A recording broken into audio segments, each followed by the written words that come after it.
오늘 우리에게 주신 하나님의 말씀은 구약 성경에서 봅니다. 구약 성경 1058쪽 예레미야서 5장 24절 말씀을 장선 목사가 풀어서 번역한 연역본으로 봉독합니다. 여러분들은 필히 나중에 다른 역본들과 대조해서 읽어보시면 더 큰 은혜를 받으시리라 믿습니다. 봉독합니다. 또 1. 우리에게 이른 비와 늦은 비를 때를 따라 주시며 2. 우리를 위하여 추수 기간을 정하시는 우리 하나님 야훼를 경외하자 하고 너희가 마음에서 우러나 말하지도 아니하니라. 아멘. 오늘 우리는 성령님 아래 성경 위에 하나님의 말씀을 듣기를 원합니다. 오늘 여러분들이 주목하실 설교 제목은 가을의 하늘을 우러러입니다. 사철 그 가을 시리즈로서 10번째 시간이 되겠습니다.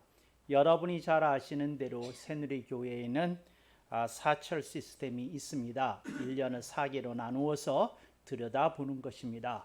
봄, 여름, 가을, 겨울을 나누어서 보고 한 해의 흐름을 의식하면서 세월을 지켜보면서 그리고 인생을 경영하라는 뜻이 새누리교회 당회가 사계주의를 지키도록 시스템을 제정한 배경인 줄로 믿습니다.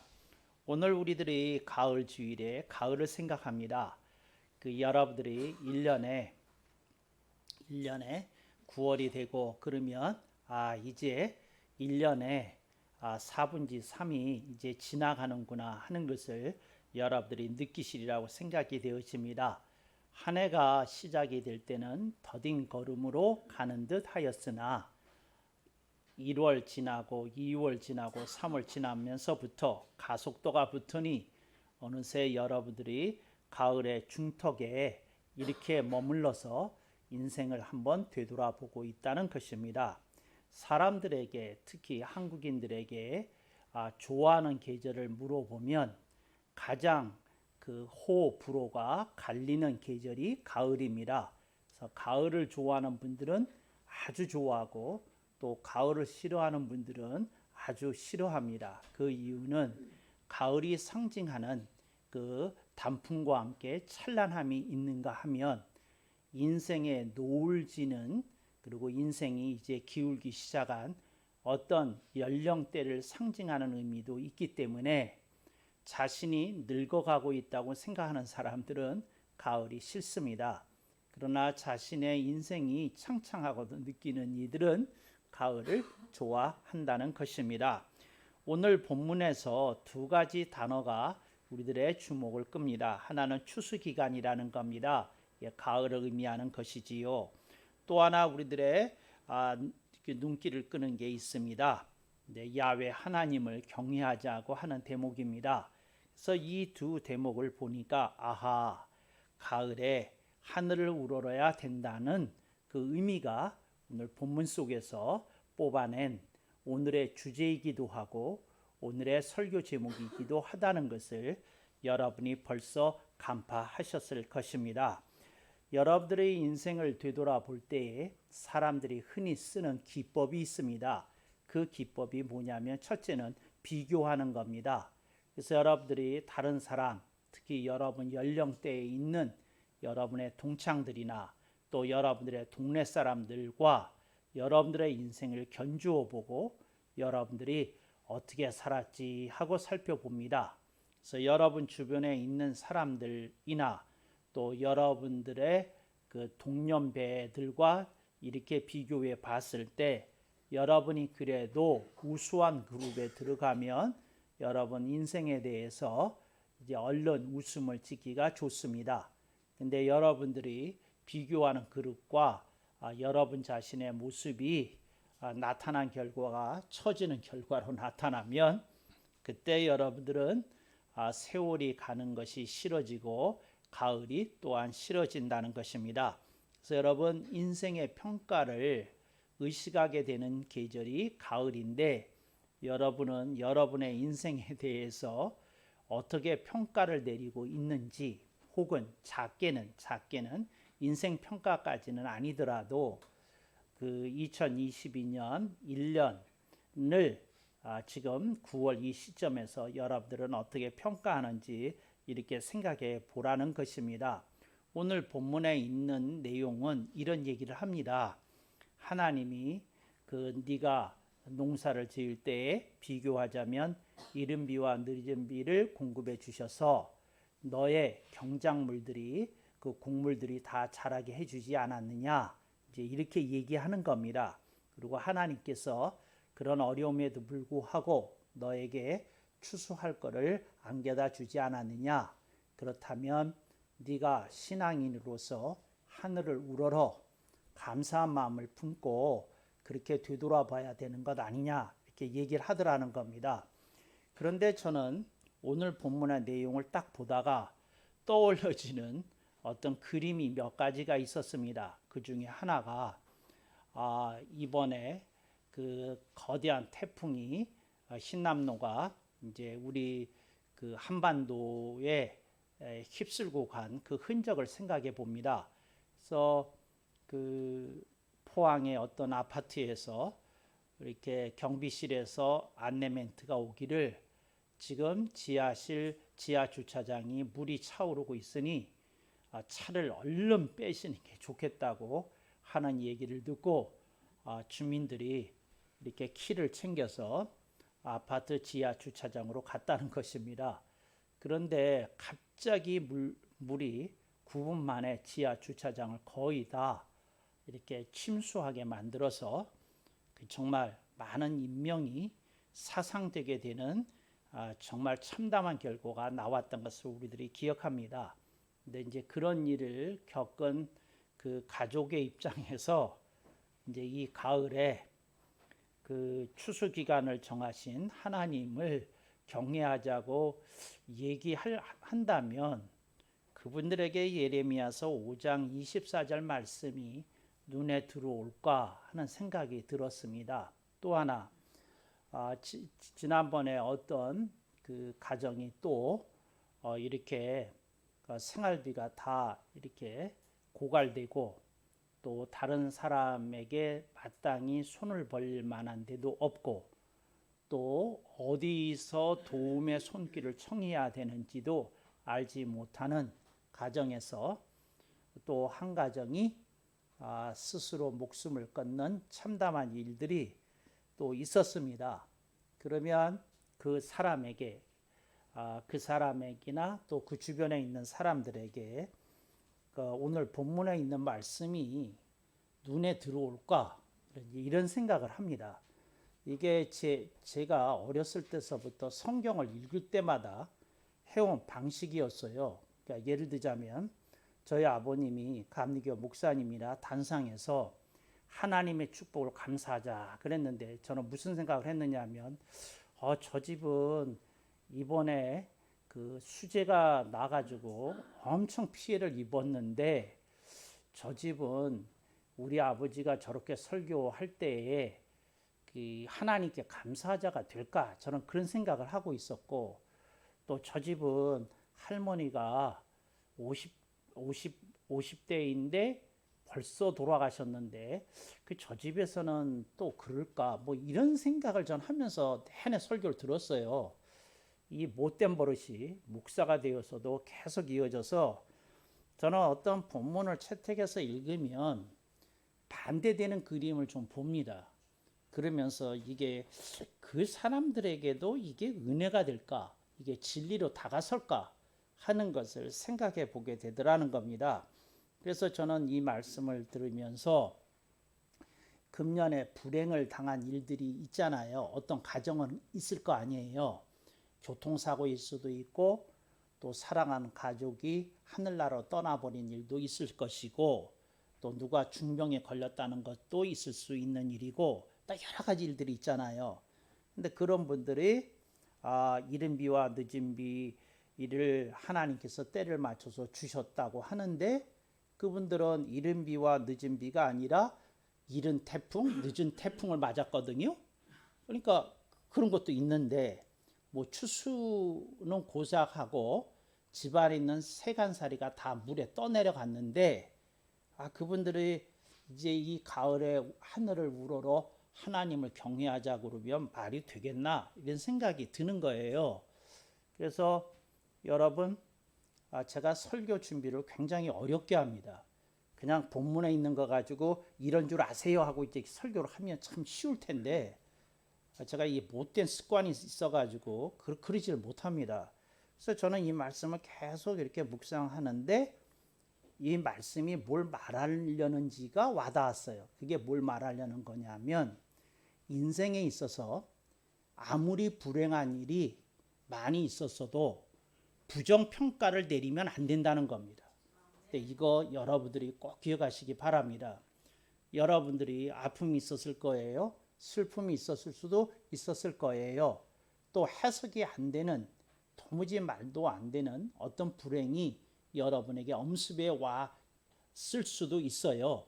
근데 하나님은 오늘 본문을 통해서 우리들에게 말씀합니다. 얘야, 인생은 결론이 부정적이어서는 안 된다 하고 우리들에게 막 가르쳐 주시는 겁니다. 여러분, 인생을 부정평가하면 낙심과 절망밖에 우리들이 거둬들일 것이 없습니다. 그럼에도 불구하고 우리는 인생에 대해서 긍정평가를 내려야 되는 줄로 믿습니다. 그러니까 예를 들어서 수재민들이 그 말도 안 되는 텐트에서 또 급식 정말 따뜻한 음식이기는 하지만 얼마나 성에 안 차는 그런 상황이겠어요. 근데 그렇지만 우리가 목숨을 건진 게 어디냐? 우리가 이렇게 급식이라도 받을 수 있는 게 어디냐? 우리가 이렇게 라면이라도 먹을 수 있는 게 어디냐? 근데 이렇게 생각하도록 하나님 우리들에게 일깨움을 주시고 요구하신다는 겁니다. 그래서 여러분, 바로 이것입니다. 기독교의 위대함은 부정을 뛰어넘으라는 겁니다. 긍정으로 가라는 겁니다. 그 말은 인생의 부정을 외면하라는 뜻이 아닙니다. 그것이 없는 것처럼 말하라는 것이 아닙니다. 성경은 이렇게 얘기합니다. 아픔과 슬픔을 딛고 일어서라는 겁니다. 거기에 빠져들지 말라는 겁니다. 거기에 너무 오래 머물지 말라는 겁니다. 그래서 정말 사람들이 그런 부대끼고 찢기고 핥히워진 그런 자국에서 그럼에도 불구하고 벗어나는 쪽으로, 좋아지는 쪽으로, 나아지는 쪽으로, 치유된 쪽으로, 강건해지는 쪽으로, 승리하는 쪽으로 주님은 가시라고 우리들에게 말씀한다는 겁니다. 그래서 오늘 본문이 얘기하는 거 그렇게 기억하실 수 있기를 바랍니다. 아하, 인생에 부정적인 일들이 많이 있지, 불행할 일도 있지. 그렇지만 어디에 머물면 안 된다는 겁니까? 부정평가에 머물면 안 되고 그럼에도 불구하고 긍정평가를 하면서 다시 용기를 내라는 겁니다. 여러분, 맞습니다. 말도 안 되는 일이죠. 아니, 어떻게 주차장에 차 빼러 갔다가 죽을 수 있겠어요? 그건 말 안 되는 얘기입니다. 그런데 그런 일이 일어났어요. 그럼에도 불구하고 그 남은 가족은 용기 내야 됩니다. 그럼에도 불구하고 그것으로부터 벗어나야 됩니다. 돌아가신 분을 잊어버리라는 얘기가 아닙니다. 마음에 담지요. 근데 그분이 돌아가신 분들이 뭘 소망하겠습니까? 내가 불행한 일을 당했으니 남아있는 당신도 그 배우자에게 불행하고 자녀에게도 불행하라. 그렇게 그분들이 호소할 리가 결코 없지 않겠습니까? 그분들이 그렇게 얘기하지 않겠습니까? 나는 이런 일을 당했지만 여보, 당신은 힘을 내서 강건하게 애들을 보고라도 살아주시오. 그러지 않겠습니까? 그게 오늘 본문이 우리들에게 주는 함축된 메시지입니다. 그럼에도 불구하고 우리는 인생에 대해서 긍정평가를 내려야 된다. 다시 한번 얘기합니다. 여러분, 부정적인 평가에 너무 오래 머무르지 마시고 빠져들지 마시기를 바랍니다. 그래서 여러분들이 인생에 대해서 새 힘을 얻으실 수 있기를 바랍니다. 두 번째, 제가 여러분들에게 오늘 본문을 통해서 주님이 얘기하시는 것을 들을 수 있기를 원합니다. 여기 하나님을 경외하자고 얘기합니다. 하나님을 경외하자고 하는 말이 뭡니까? 인생이 엄숙합니다. 정말 그런 일이 생기니 얼마나 인생이 엄숙합니까? 근데 그 엄숙한 그런 현장 속에서 하나님, 인간은 무능하고 무력합니다. 고백하라는 겁니다. 그리고 하나님에 대한 두려운 마음으로, 경건하고 두려운 마음으로, 경외하는 마음으로, 그러니까 경건히 두려워하는 것이 경외입니다. 경건히 두려워하는 마음으로 우리들이 하나님 앞에 돌아와야 되는 줄로 믿습니다. 그래서 하나님은 이렇게 말씀하십니다. 얘야, 인생의 엄수감 앞에서 나를 경외하라. 그 무슨 말입니까? 우리로 하여금 낙심과 절망을 이기게 할 새 힘을 주실 분은 하나님밖에는 없다는 겁니다. 그러니까 다른 누가 나를 이렇게 세울 수가 없어요. 그래서 무능과 무력을 고려해 가고 하나님께 우리들의 인생을 이렇게 맡겨드려야, 그럼에도 불구하고 하나님은 우리들의 어깨를 잡아서 일으켜 세워주는 줄로 믿습니다. 하나님이 때로는 우리들에게 우리들이 보기에 섭섭해 보여요. 그럴 것 같아요. 제가 이렇게 말은 이렇게 하지만 저 자신도 어려움을 겪을 때 보면 하나님이 좀 섭섭해 보이기도 합니다. 그런데 여러분, 오늘 그럼에도 불구하고 우리를 일으켜 세울 수 있는 분이 하나님이라는 사실을 잊어먹어서는 안 됩니다. 왜냐하면 세상이 너무 거대해요. 세상이 너무 복잡해요. 세상이 너무 혼란스러워요.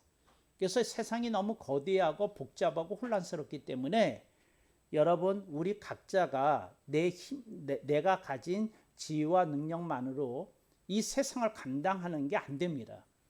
저는 그런 걸 매번 느껴요. 그래서 하나님께 의지하고 의탁하는 겁니다. 하나님, 제가 이걸 다 감당하기가 너무 어렵습니다. 세상이 너무 거대해요. 너무 복잡해요. 너무 혼란스러워요. 제가 늘 고백드리는 그 멘트입니다. 그리고 하나님께 무릎 꿇습니다. 하나님, 도와주세요. 제가 감당할 수 없는 일들이 세상에서 너무 많이 벌어지고 있습니다. 하나님, 그러실 수 있기를 바랍니다.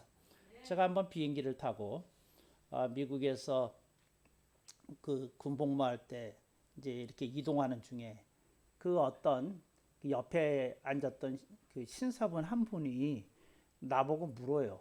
혹시 크리스찬이시냐고. 그래서 크리스찬이라고 그랬더니 이 사람이 얘기하는 거예요. 나는 예수 안 믿는 사람인데 자기를 난 크리스찬이라고 그러면서 뭐라고 얘기하느냐면 크리스찬보다 행복하다고, 이거에 대해서 어떻게 생각하느냐고 나한테 묻는 거예요. 그러니까 이렇게 도발적인 노인분들이 있어요. 근데 참 얼굴이 선량하게 생기고 뭐하고 그랬는데 이분이 느닷없이 얘기하고 있는 거예요. 근데 왜 그런가 그랬더니 이제 그 사람이 그렇게 얘기를 한 이유가 뭐였느냐면, 내가 이 사람의 비유를 건드린 거예요. 뭘 건드렸느냐 하면, 미군에서 복무하게 되면 그 기드온 바이블이라고 해서 기드온 협회에서 발행한 그 영어 성경을 줘요. 그래서 이 군인들 왼쪽 이렇게 파켓에 들어갈 정도의 딱 작은 사이즈의 그 성경을 주는데, 거기에 신약 성경하고 시편이 이렇게 붙어 있는 이렇게 작은 성경입니다. 구약은 없고요. 근데 그걸 제가 읽고 있었던 거예요. 그랬더니 이 사람이 건드려진 거예요. 감히 내 옆에서 성경을 읽어? 그런 마음이 들었던 것 같아요. 그래서 자기가 그렇게 얘기를 하는 거예요. 그래서 제가 말을 하기를 나는 당신보다 조금 더 little bit more 해피한 것 같다고 내가 그랬어요. 내가 약을 올렸어요. 그러니까 당신 행복하다고 하니까 하는 말인데 little bit more, 당신보다 해피하다 이렇게 얘기를 했어요. 그랬더니 그 사람이 하는 말이에요. 그걸 네가 어떻게 증명할래? 그렇게 얘기를 하는 거예요. 그렇게 증명할래? 얘기를 하는 거예요. 그래서 내가 하는 말이, 내가 왜 증명해야 되는데? 내가 그랬어요. 내가 행복하다는데 당신이 무슨 상관이야? 내가 그렇다는데. 그러니까 이 사람이 거기서 말을 안 했어요. 근데 그 다음에 하는 말이 재미있는데 뭐냐면, 나는 내가 왜 예수님을 안 믿는지 100가지 이유를 댈 수 있대요. 저는 이런 도전을 정말 즐겨하지 않습니까? 저는 제 얼굴이 사람들을 이렇게 도발할 때가 있는 것 같아요. 그렇게 생겼습니까? 그러니까 너무 반듯하고 너무 이렇게 체계가 쓰는 것 같아서 한번 흔들어서 이렇게 확 하고 바늘을 찔러보고 싶은 그런 그 뭐 어떤 도발을 제가 좀 일으키기도 하나 봐요. 그분이 그 얘기를 하는 거예요. 느닷없이. 그래서 제가 그랬어요. 뭐라냐면 나는 모든 사람이 예수님을 믿어야 되는 101가지 이유를 댈 수 있다고. 저는 예수를 안 믿어야 되는 100가지 이유를 댈 수 있다면 101가지 이유를 대라는 거예요. 그래서 내가 하는 말이, 그랬더니 그 사람이 하는 말이 101가지 얘기를 지금 쉬지 않고 나한테 얘기하면 예수님을 믿겠다고. 이 사람이 그러는 거예요. 너무 열이 받친 거지요. 그러니까 그래서 내가 하는 말이, 제가 그 기드온 성경에다가 이렇게 주면서 하는 말이, 여기다가 이름과 날짜를 쓰라고. 나 약속한다. I promise. 그리고 쓰고 이름하고 날짜를 쓰면 내가 101가지를 얘기를 하겠다고 그랬어요. 그랬더니 이 사람이 말 안 하기만 해봐라. 그렇게 그 사람이 그걸 줬어요. 그래서 그때서부터 내가 얘기를 하는 거예요. 하나님은 나에게 구원을 주셨습니다. 하나님은 나에게 영생을 주셨습니다. 하나님은 나에게 천국을 주셨습니다. 하나님은 나에게 영원한 eternal security, 영원한 안보를 주셨습니다. 하나님은 나에게 평화를 주셨습니다. 하나님은 나에게, 주님은 나에게 그 사랑을 주셨습니다. 이러면서 내가 이제 얘기하기 시작한 거야. 하나, 둘 이렇게 하면서 이렇게 얘기하기 시작한 거예요. 그러니까 한 50쯤 가니까 이 사람 질렸어요. 스탑 하래요. 스탑 하래요. 그래서 제가 하는 말이, no. 너는 예수 믿기로 약속했기 때문에 내가 101가지 얘기할 거야. 너 예수 믿어야 돼. 그냥 101가지를 했다니까요. 그러면서 얼굴이 새하얘졌어요. 근데 여러분, 제가 여러분한테 말합니다.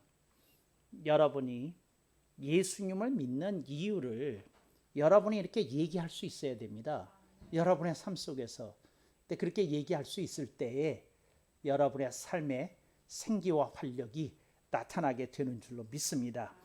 오늘 본문을 통해서 제가 세 번째 느끼게 되는 게 있습니다. 그게 뭘까요? 그게 뭐냐면 하나님은 우리에게 생기와 활력을 공급해 주시기를 원하신다는 겁니다. 여기 생기와 활력이라는 말이 안 나오는데요. 저는 그것을 이른비와 늦은비를 통해서 이렇게 암시받았습니다. 여러분, 메마른 땅에 이른비가 내려요. 그럼 어떻게 됩니까?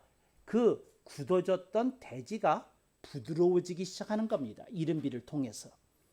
그리고 늦은비를 통해서 이제 수확을 앞두고 확실한 이렇게 곡물이나 농작물들이 여물게 하는 효과가 있을 것입니다. 근데 그게 뭡니까? 생기와 활력을 암시하는 그 단비의 역사라는 것이지요.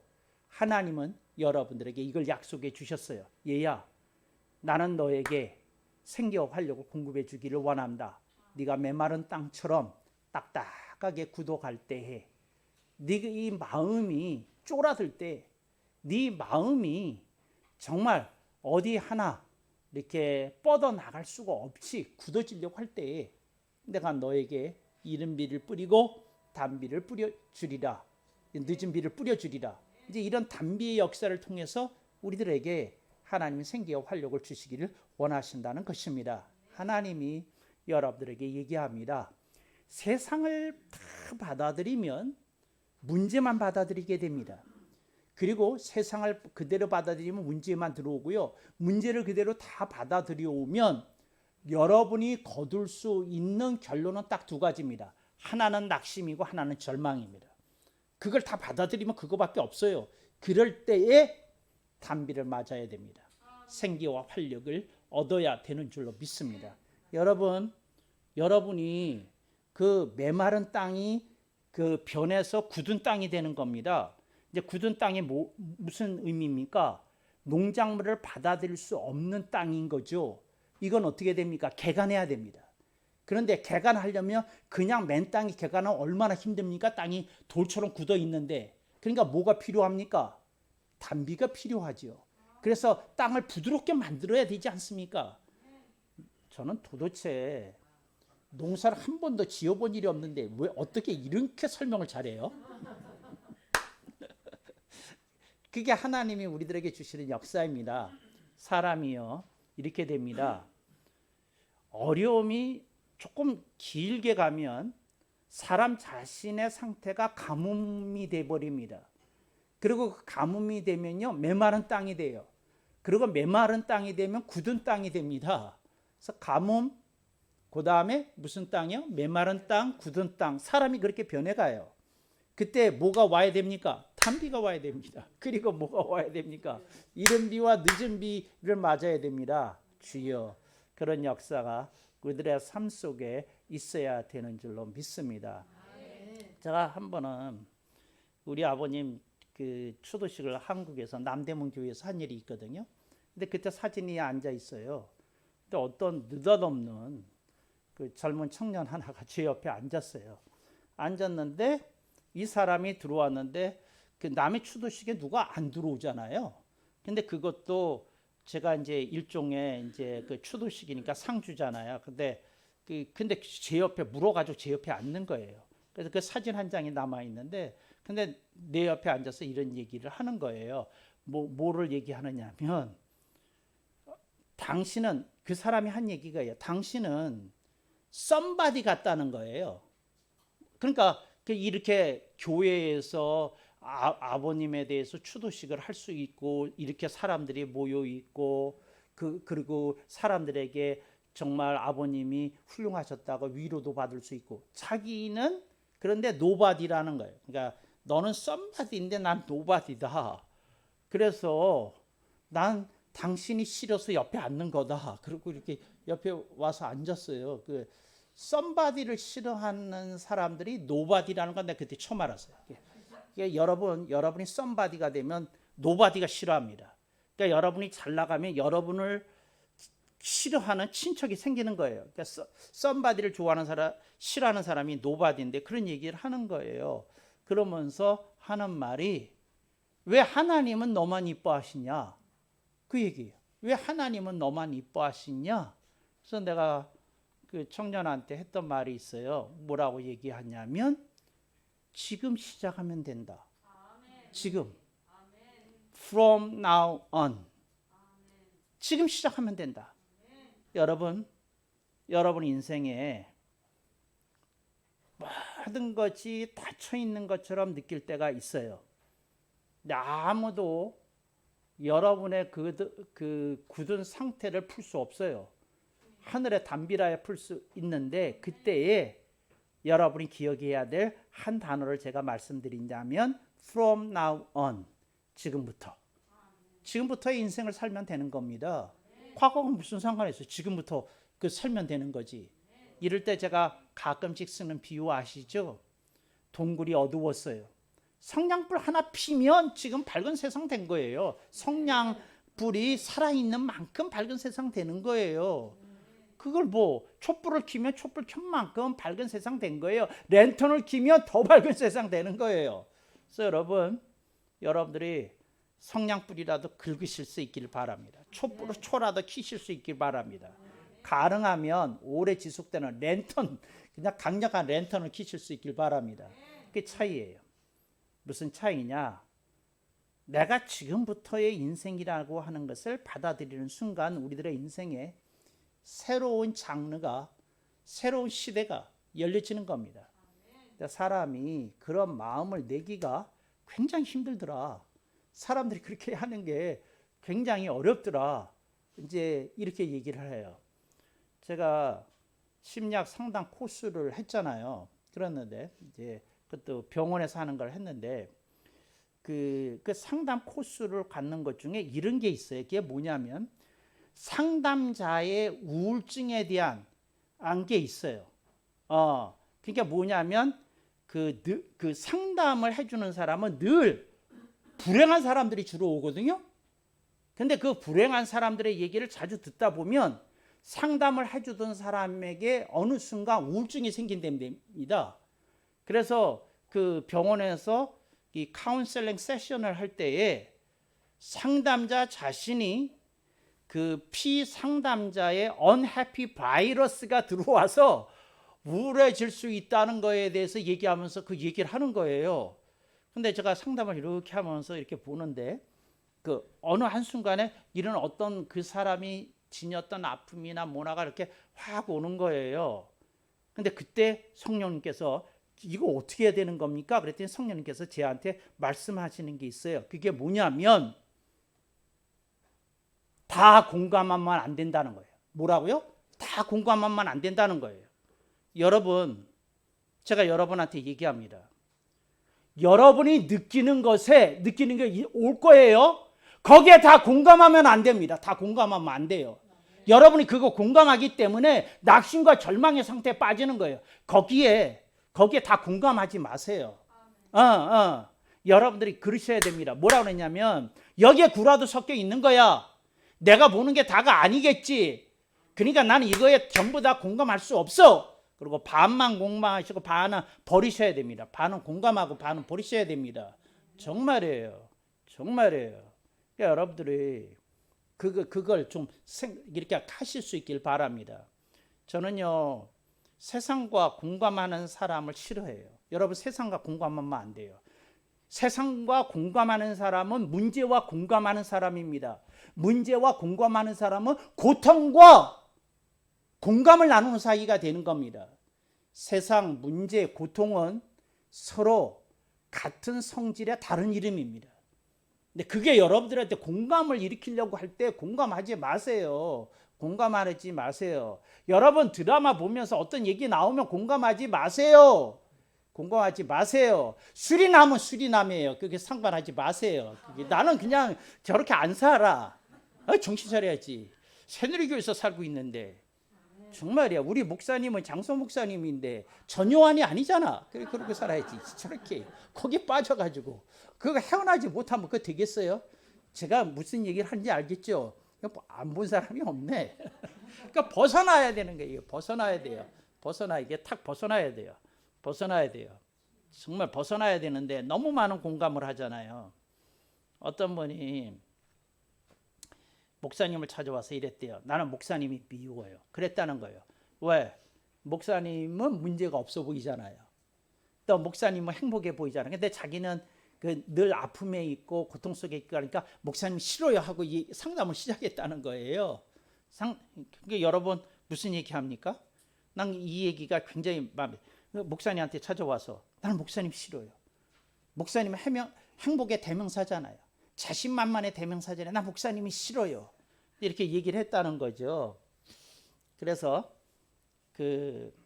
이 목사님이 이렇게 얘기했답니다. 참 재밌어요. 뭐라고 그러냐면 제가 설교할 때에 설교에 공감이 되셨죠? 예, 설교에 공감이 됐죠. 잘 생각해 보세요. 제가 성도님들의 고통에 공감하지 않았으면 공감을 일으키는 설교를 할 수 있었을까요? 들어보니까 말이 되잖아.